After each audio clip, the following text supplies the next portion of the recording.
This video demonstrates a procedure for mounting Drosophila embryos to image hemocytes, their embryonic macrophages. Embryos are laid by flies on apple juice agar plates in a laying cage overnight. The next day, the agar plate is removed and the embryos are washed from the agar plate to a cell strainer. Following additional washes to remove debris, the cell strainer containing embryos is submerged in bleach to decorionate the embryos. After washing off the bleach, the embryos are transferred to a droplet of water. The droplet of water is then aspirated and the embryos are covered in halocarbon oil. Appropriately staged embryos with visible hemocytes are transferred to a Petri per membrane between two affixed cover slips and carefully aligned in oil. A third cover slip is then placed over the embryos and glued into place with nail varnish. The motility of hemocytes within the embryo can now be imaged through the uppermost cover slip on a microscope. Hi, I'm Jennifer Zanet from Brian Strummer Laboratory at the Rental Division of Cell and Molecular Biophysics at King's College London. And I'm Ewan Evans from the Wood Lab in the Department of Biology and Biochemistry at the University of Bath. Today we will show you a procedure for mounting Drosophila embryo to live image the hemocyte, the embryonic macrophages of this organism. We use this procedure to study the developmental dispersal and wound responses of these important immune cells and the cytoskeletal machinery they utilise to carry out these processes. So let's get started. Begin this procedure by obtaining appropriate Drosophila lines containing hemocyte-specific GAL4 drivers and genetically encoded fluorescent reporters under UAS control. Here, serpent GAL4 is used to drive expression of a fluorescent red nuclear marker from UAS red stinger.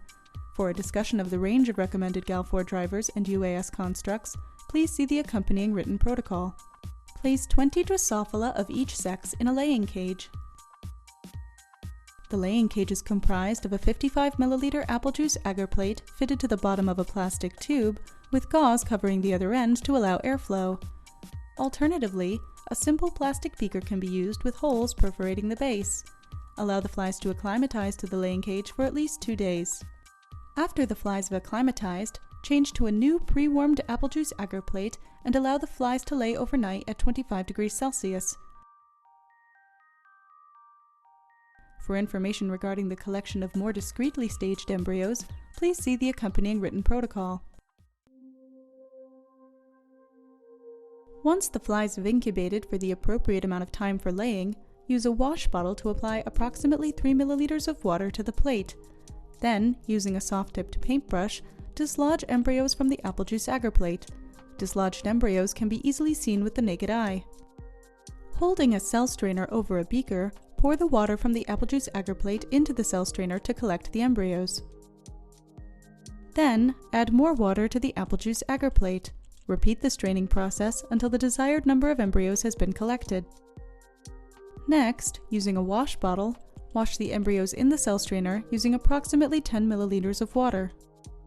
Once the embryos have been washed, place the cell strainer in the lid of the apple juice agar plate.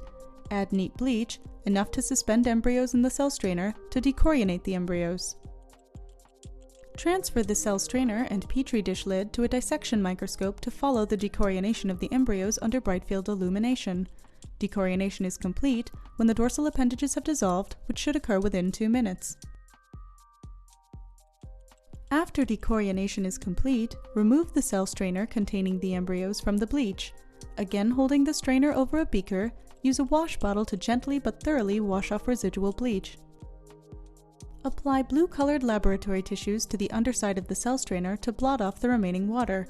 If the blue color changes to white or pink, residual bleach is present. Continue washing, ensuring that all traces of bleach have been removed before proceeding to the next step. Removing excess water from the cell strainer makes it easier to pick up embryos with a paintbrush in the next step. Once all the bleach has been removed from the embryos, place a droplet of water in a petri dish lid. With a fine paintbrush, collect all the decorionated embryos from the strainer and resuspend them in the droplet. Next, apply a chem wipe to the outside of the cell strainer to dry the embryos. Once the embryos have been dried, add a drop of halocarbon oil 700 to cover all the embryos. Then, place a second small drop of oil adjacent to the droplet containing the embryos. Inspect the embryos under a fluorescent dissection microscope. Identify appropriately staged embryos of the desired genotype. To image lateral migration of hemocytes on the ventral midline, choose stage 13 to 14 embryos. In this example, hemocytes are identified by their fluorescent nuclei and are visible in the head and along the ventral nerve cord and developing dorsal vessel. To image the motility of hemocytes following dispersal over the embryo, choose stage 15 embryos. At this stage, hemocytes will have dispersed over the entire embryo. However, 3 parallel lines of hemocytes should be visible on the ventral side of the embryo following lateral migration from the midline. Once the embryos have been selected, use a pair of curved No. 5 watchmaker's forceps to scoop up the selected embryos, taking care not to puncture vitelline membranes. Then, place the embryos in the second drop of oil. On the underside of a 50 mm Petri Perm Lumox dish, place 2 small drops of halocarbon 700 about 1 cm apart. Apply a cover slip to each drop. Under bright field illumination on a dissection microscope, carefully transfer up to 15 embryos using curved forceps, aligning the embryo's ventral side up and parallel to the edge of the cover slips. Once the embryos are aligned, add a small drop of oil and allow it to spread to form a homogeneous layer between the 2 cover slips. After the oil has spread, this may take a few minutes, check that the embryos are still ventral side up. If the embryos have rolled slightly, reposition them again with the forceps. Finally, using No. 3 tweezers, place a third cover slip over the embryos, bridging the 2 previously adhered cover slips. Glue this cover slip to the cover slip supports using nail polish. The embryos are now ready for imaging.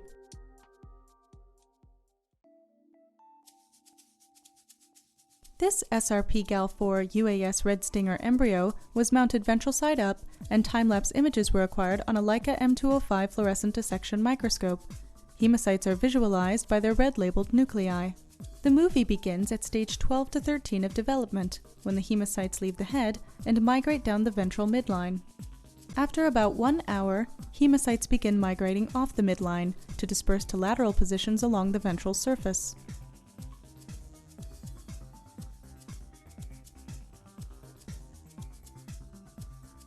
For the remainder of development, the hemocytes are highly active, migrating throughout the embryo.